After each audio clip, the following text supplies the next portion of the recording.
ভোটের প্রচারে প্রতিদ্বন্দ্বী সমালোচনার পাশাপাশি নানা কৌশল নিচ্ছেন প্রার্থীরা। একটি শক্তি বিদেশিদের গোলামি করে বিভ্রান্তিকর রাজনীতি করছে বলেও অভিযোগ বিএনপির।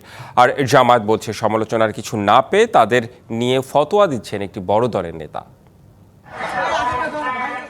ভোটারদের মন জয়ে দ্বিতীয় দিনের প্রচারে ত্রয়োদশ জাতীয় সংসদ নির্বাচনের প্রার্থীরা। রাজশাহীর কাটাখালী ও কাপাসিয়া এলাকায় শুক্রবার সকালে গণসংযোগ শুরু করেন রাজশাহী ৩ আসনের বিএনপির প্রার্থী অ্যাডভোকেট শফিকুল হক মিলন। দেশের উন্নয়ন ও গণতন্ত্রের ধারা এগিয়ে নিতে ভোট চান ধানের শীষে। আর রাজশাহী ২ আসনে বিএনপির মিজানুর রহমান মিনুর পক্ষে নগরীর সাহেববাজারে প্রচারে নামেন নেতাকর্মীরা। বিএনপি সরকারি উন্নয়ন করে, বিএনপি সরকারের নিরাপত্তা নিশ্চিত করে।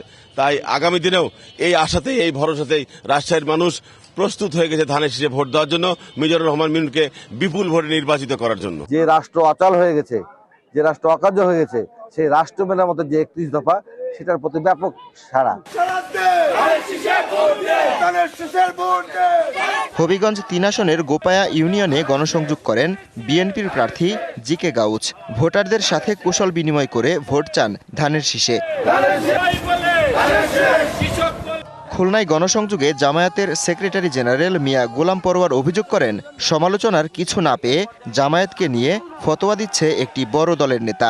এবার নির্বাচনে ইসলাম, জুলাই ও মুক্তিযুদ্ধের চেতনা এক হয়েছে বলেও মন্তব্য করেন তিনি। বাংলাদেশের একটা বড় দলের একজন নেতা লন্ডন থেকে মুফতির মতো হয়ে ফতোয়া জারি করেছে কাল। বিদেশ থেকে দেশে রেমিটেন্সের টাকা আসে নিরাপদে, তাই আজই আপনার আপন বলে জামাত ইসলামের লোকেরা কুফরি করতেছে, সারা দুনিয়ার দুর্নীতি করে তোমরা 5 বার এই দেশকে মানুষের কাছে কলঙ্কিত করেছে। হাওয়া ভবন করেছিলে, যে হাওয়া ভবন ছিল দুর্নীতির আখড়া। আমরা তো সে কথা বলি না তোমাদের সম্মানের দিকে তাকিয়ে।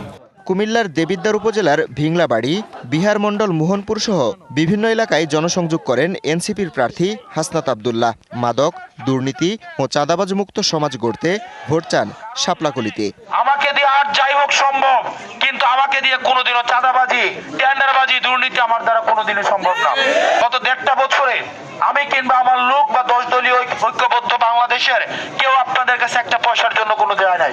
বরিশালের প্রার্থীরা যাচ্ছেন ভোটারের দরজায়। বিএম কলেজ মাঠে পূজার মাঠ ঘুরে দেখার পাশাপাশি ভোটের প্রচার করেন বাসদের প্রার্থী মনীষা চক্রবর্তী। জনগণের মধ্যে উদ্বেগ, উৎকণ্ঠার পরিবেশ থাকার যথেষ্ট কারণ আছে, কারণ এখন পর্যন্ত আইন শৃঙ্খলা বাহিনী যথেষ্ট উদ্যোগ নিয়ে মাঠে আছে বলে মনে হচ্ছে না, এবং বিভিন্ন সময় বিভিন্ন মব ভায়োলেন্স, সেগুলি নিয়ন্ত্রণে কিন্তু আমরা যথেষ্ট উদ্যোগ দেখছি না। এছাড়া অন্যান্য আসনগুলোতেও গণসংযোগ করছেন প্রার্থীরা। Habibur Rahman, DBC news desk.